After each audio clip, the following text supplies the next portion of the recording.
Oh, praise God. Hallelujah. Odo for me ma wakwaba. Ede ba na wotwe wie yen kran hye dwumedie so. So the brofo be kan say your weekend Bible inspiration. So the yin na ni mu no say enwom no eye nipa hodo bebre na etwere ye. Ene die yi a eye enwom aduanan inson Psalm 47 no. Eye Kora ne mma eno omotwe sa enwom yi na ka onyankopon kase ne meneye eho asem nti o se mommo nsem nipa nyina mommo nsem na momfa tuturbento nwom enne emfanto nwom ema Awurade nti onyankopon hwe kwanse yedi enne a etese tuturbento yetie se de tuturbento etia eyade a ekwaetwe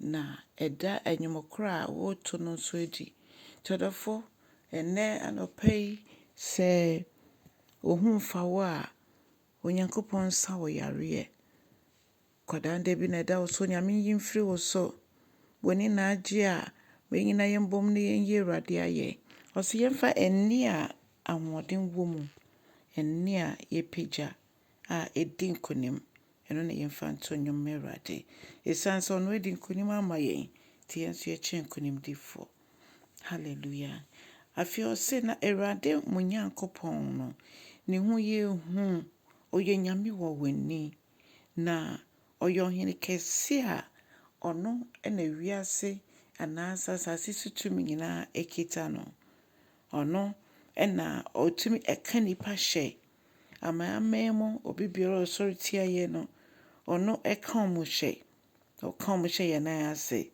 na o say ono na obeyi ya pejade de ama ye ono ankasa obebo ewromu no weyi ama ye enu ti adofo ehia pa se ebeye gidifo a enhira onyankopon de hira yempenifo no Abraham, Isaac, Jacob no se kan a yenso so yetime atwe sanhira ne bi eba yenso efise ye yomo asefo so onyankopon hira omo a sanhira no onyame ma na eya wonto atoaso nhira sanso ene se yempenifo bi ana yebusuafo bi ekofa nnome eba ebusua no mu a eno so timi toaso nti ya be yegidifo ye wotumi se ye enhira ye betwe gu ye ho so na ne ye nnome nso ye betwetwem ne yi ye ho efiri mu odofo ya de a ehu hia kese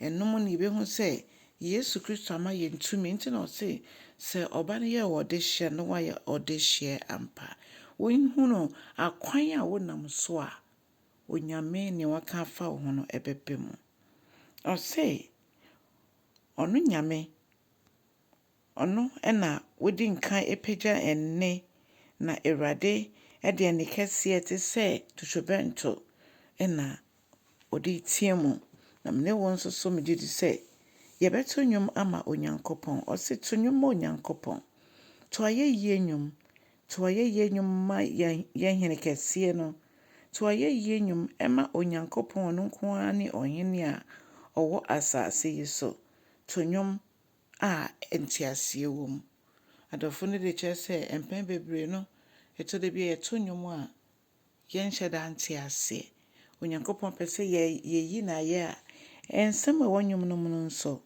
etwa se ye di yi adwuma na ye ma ya adwene koso na emutumi no eye ho nsenkyerene hallelujah afi onyankopon odi hene wa mama nyina so na otena henwa kronkron no so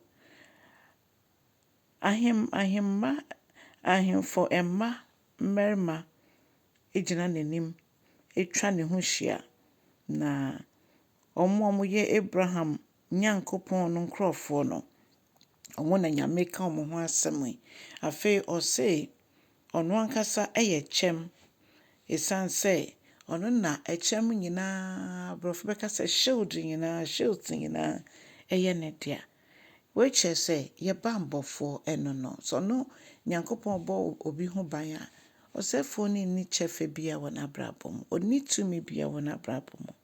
Ɔdɔfoɔ yɛ adwumasɛm anaa wonim nyinaa mbɔ mu. Yɛnka nkyerɛ Awurade sɛ Awurade yɛda wo ase sɛ woadom yɛn adwuma ma yɛayɛ. Awareɛ anaa abahwɛ anaa awoɔ Onyame nokwafoɔ no.